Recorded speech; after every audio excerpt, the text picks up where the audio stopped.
রাসূল সাল্লাল্লাহু আলাইহি ওয়াসাল্লাম বলছেন, আসাবা বানি ইসরাইল বালাউনা কাহাতুন, বানি ইসরাইলদের সময়ে দুর্ভিক্ষ এসেছিল, বিশাল দুর্ভিক্ষ এসে মানুষ টিকতে পারছিল না।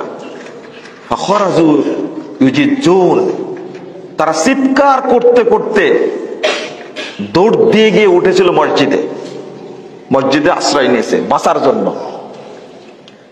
ফাআওহাল্লাহু ইলা নাবিয়্যিন মিন আমবিয়াইহিম, আল্লাহ তখন তাদের নবীর কাছে ওহী করলেন, এই এদেরকে জানাই দাও,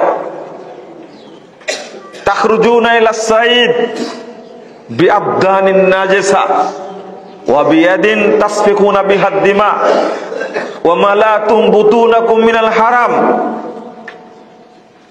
এই তোমরা বাঁচার জন্য, এই দুর্ভিক্ষ থেকে বাঁচার জন্য মসজিদে আশ্রয় নিয়েছো, গির্জায় আশ্রয় নিচ্ছ, কিন্তু তোমাদের দেহটা অপবিত্র। বিআবদানিন নাজিসা, দেহটা হলো অপবিত্র। আর যে হাত নিয়ে গেছো, এই হাত দিয়ে মানুষ হত্যা করেছো। ওয়া মালাতুম বুতুনাকুম মিনাল হারাম, আর তোমরা তোমাদের পেটকে হারাম খাদ্য দ্বারা ভর্তি করেছ।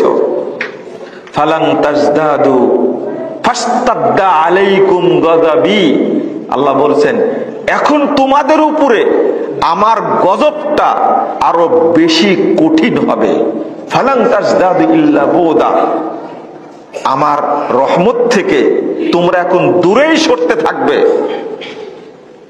তাহলে একজন ব্যক্তি যদি কাবা ঘরেও যায়, হারামখোর, আল্লাহ তার উপরে গজব বেশি করে নাজিল করেন। আগে পাপ থেকে মুক্ত হতে হবে, তারপরে মসজিদে আশ্রয় নিতে হবে।